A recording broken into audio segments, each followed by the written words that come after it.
Hi there guys, Mike Graham here from SME Skills Academy and welcome to day number 7 of the SME Skills Academy 30-day Supercharge Your Sales Challenge. And as I said, today's day number 7 and what we're going to be talking about today is we're going to be talking about tips and tricks on how to do the follow-up more effectively. So the follow-up is that part of the sales journey that mystifies people because you want to do the follow-up because you want to get your decision, but you don't want to come across salesy and pushy, right?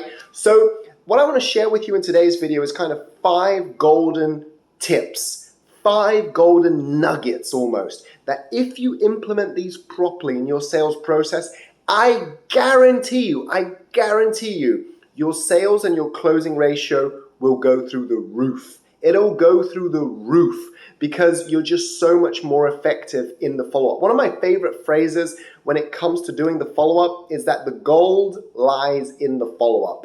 What does that mean? It means, IBM, for example, to highlight that quote, IBM did a study a couple of years ago where they were tracking across all of the salespeople that use the IBM software and platforms, and they were tracking how many follow-ups, how many touch points does it take on average to close a prospect, right? Now, some people might say 3, 4, 5, 7, 8.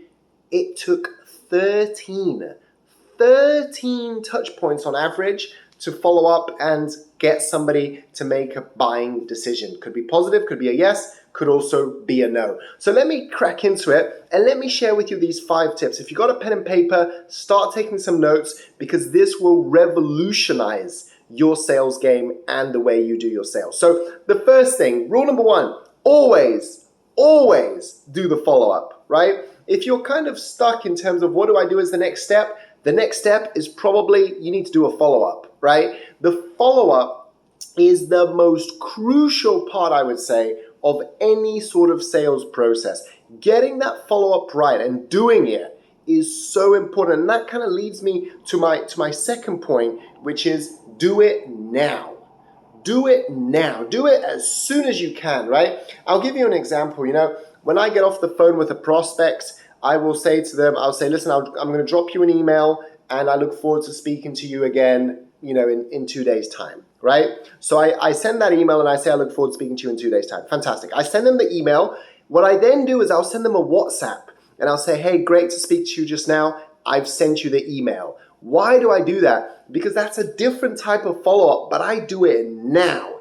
And I'm confirming the call in 2 days, right? So always do it now, step number 2. And the third thing, which I've kind of already alluded to, is schedule your follow-up. Schedule that. Always, one of the biggest mistakes I see people do in business development and sales is they have a great meeting with someone, an amazing meeting, blows it out of the park. And then I say to them, listen, great, you've had that amazing meeting. What's the next step? And they kind of look at me and they go, well, I need to follow up with it. And I go, okay, well, when's that scheduled for? And it's not.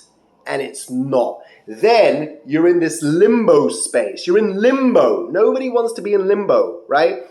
So what you want to do is at each step, whenever you finish a conversation with a prospect, schedule that next step. Get it scheduled. Get good at scheduling that next step. Just go, hey, we've had a great conversation. Today is Wednesday. How about we touch base on Friday at 5 p.m.? Perfect. Book that in. So it's always, the next step is always booked in. If the next step is always booked in, and it's booked in, within a short distance, it's easier for you to do the follow-up.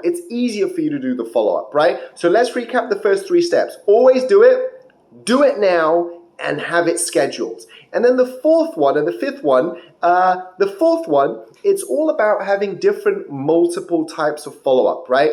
A lot of times people will hide behind one medium of communication. So that might be emailing. Everybody wants to email these days. Get good at picking up the phone, talking to somebody. Get good at texting people. Get good at WhatsApping people. Some people, they don't check text, they don't check WhatsApp, they barely check emails, but they'll check their LinkedIn. Guess what? I'm emailing you and I'm also dropping you a LinkedIn. A lot of people are on WhatsApp these days. Guess what? WhatsApp them, right? What I love about WhatsApp is it gives you 2 ticks. And I do that really early in my sales process. I don't leave it to when I'm trying to close somebody to then start doing the follow-up in terms of text, LinkedIn. I do it really early so that they see that I'm really professional, that I'm really trying to look after them, because I am, and that they see that I'm covering all of my channels. So that when it gets to the close and I'm chasing them on a decision, and I'm chasing them by WhatsApp, and I'm chasing them by LinkedIn, and I'm chasing them by email, and I'm chasing them by calling them, it's not a big surprise.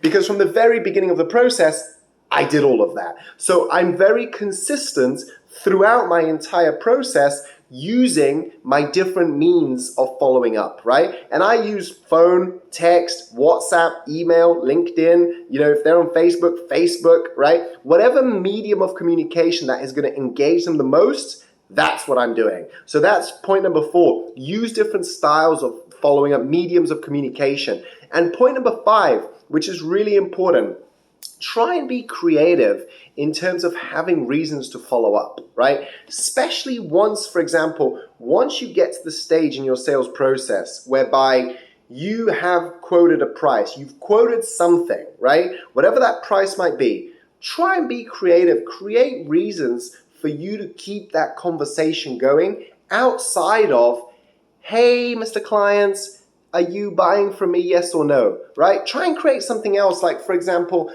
I tell you what, I'm going to send you a link to a networking event. Have a look at this networking event, and let's touch base with it on 2 days to, see what your thoughts are and see if there's anything else. I touch base with you in 2 days. Hey, Mr. Prospect, what did you think about that networking event I sent you? Did you like it? Was it good for you? Was it right for you? What did you think? Blah, blah, blah, blah, blah. Great. Eventually, the conversation is going to lead towards talking about the price and the proposal and the program or project that you're going to be doing with them or not doing with them. But eventually the conversation will get to that. So get creative with creating reasons to have a conversation. Those reasons, I'll give you 3 top reasons straight off the top of my head. Number 1, networking events like I just mentioned. Number 2, it could be anything that adds value to them educational. So maybe you've written an article, maybe you've written a blog, maybe you saw something educational on YouTube. Doesn't matter. Content is king. And then the third thing could be an introduction. Introductions tend to be really powerful. If I'm talking to you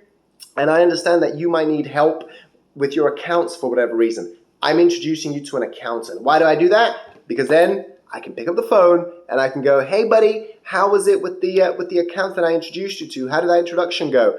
And we have a conversation about that. Eventually, it leads back towards discussing the proposal and the price that I gave to you. So 5 big tips in terms of following up. Number 1, always do it. Number 2, do it now. Number 3, and big one, have multiple ways of following up. Number 4, always schedule it. And number 5, massively important, is make sure that you have different reasons to follow up with somebody. Guys, I hope that's helped you.